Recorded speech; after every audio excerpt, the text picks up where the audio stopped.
এ কেমন মা যে নাকি 4 সন্তানকে ফেলে দিয়ে পরপুরুষের হাত ধরে অন্যত্র পাড়ি দেয়।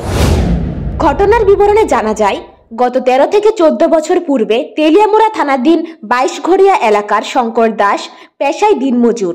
তিনি উত্তর ত্রিপুরা জেলার ধর্মনগরের লিপিকা মালাকারের সাথে বিবাহ বন্ধনে আবদ্ধ হন। এত বছর সুখের সংসারই চলছিল এবং তাদের সংসারে 4 সন্তানের জন্ম হয়, যাদের মধ্যে 3 জন মেয়ে এবং 1 জন ছেলে।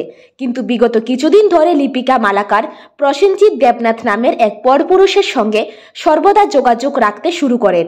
কিন্তু বিগত 7 দিন পূর্বে স্বামী শঙ্কর দাস নিজ কাজে বেরিয়ে গেলে তিনি বাড়িতে আসার সময় লক্ষ্য করতে পারেন উনার স্ত্রী মোবাইলে রিচার্জ করে ওই পরপুরুষের সাথে কথা বলতে ব্যস্ত হয়ে পড়েন।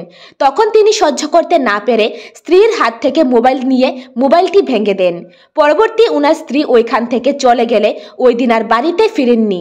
পরবর্তীতে অসহায় স্বামী তার 4 সন্তানকে নিয়ে স্ত্রীর খোঁজে তেলিয়ামুড়া থানা এবং সংশ্লিষ্ট এলাকার প্রধান উপপ্রধান সহ স্ত্রীর বাবার বাড়িতে ঘটনাটি জানিয়েছেন। কিন্তু আজ প্রায় 7 দিন অতিক্রান্ত হয়ে গেলেও উনি উনার 4 সন্তানকে নিয়ে ঘুরে বেড়াচ্ছেন, কিন্তু কেউ এই উনার স্ত্রীর খোঁজ দিতে পারছেন না।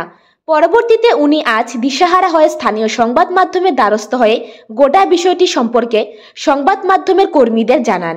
তিনি জানান যে ওনার স্ত্রী চলে যাওয়ার পর তেলিয়ামুড়া থানার দ্বারস্থ হলেও থানা পুলিশ আজ 7 দিন অতিক্রান্ত হয়ে গেলেও এখনো পর্যন্ত ওনাকে কোনো ধরনের সহযোগিতা করতে পারেননি তেলিয়ামুড়া থানা।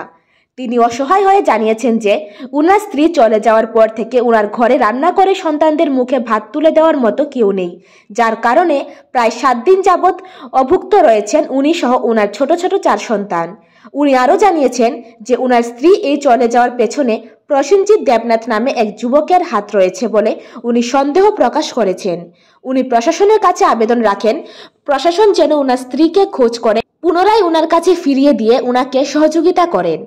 এখন দেখার বিষয় প্রশাসন কতটুকু দায়িত্ব সহকারে উনার স্ত্রীকে উনার কাছে ফিরিয়ে দিতে পারে কিনা। Bureau report, Janadarpan. আচ্ছা, মানে আপনি কতদিন ধরে আপনার স্ত্রী পান না? 7 দিন ধরে। তাহলে কি বাবার বাড়ি গেছে? না, কোনো গেছে, কোনো খবর টবর বা আপনার আত্মীয় বাড়ি কোনো গেছে? না না না, কোনো আত্মীয় কোনো গেছে না। তার নাম কি? তার নাম লিপিকা মালাকার। ছেলে মেয়ে আসেনি? ছেলে 3 মেয়ে 1 ছেলে। আচ্ছা, তো আপনার কোনো সন্দেহ মনে হয়নি? সন্দেহমূলক আছে। আচ্ছা, কি কোনো সন্দেহমূলক নাম টাম কি জানা হয়েছে? এর নাম হচ্ছে প্রসেনজিৎ দেবনাথ। আচ্ছা, বাড়ি তো সম্ভবত কোথায় না, শুনছে আগরতলা হইতে পারে বা বাইরে হইতে পারে। আপনার স্ত্রীর বাবার বাড়ি কোনো? স্ত্রীর বাবার বাড়ি ধর্মনগর, রামনগর।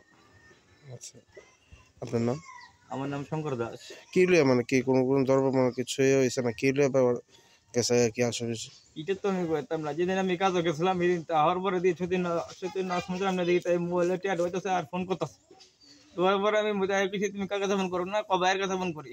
এবার লোক দেখি ফুলা নাম্বার লোক মোবাইলটা মাথাতে ভেঙে গেছি। আসার মার বাংলা পর হইতে আইন থেকে সরিয়ে থাকা সরা পরের থেকে তাই আর খাইতেছি না বুঝছা।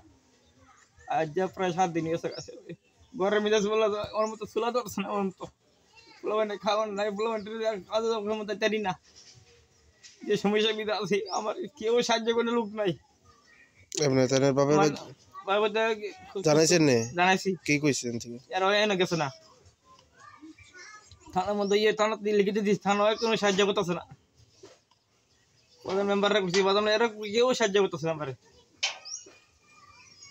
আচ্ছা, আপনার ছেলে মেয়ে কি পড়াশোনা করেনি? ছেলে বড় মেয়ে পড়ে 7-এ আর মধ্যম মেয়ে পড়ে 4-এ আর 3 নম্বরটা মেয়ে পড়ে তোমার 2-তে আর ফুলা নার্সারি পড়ে।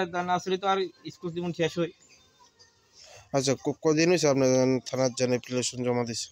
থানা দিছি প্রায় 5 দিন হয়েছে থানা মিদে। কোনো কিছুই হয়েছে না। আর আমরা গরিব বলে থানা আমরা এরিয়া জায়গা এটাকে আমি সাংবাদিকের মাধ্যমে আমি করতেছি। আপনার নাম কি? আমার নাম শঙ্কর দাস।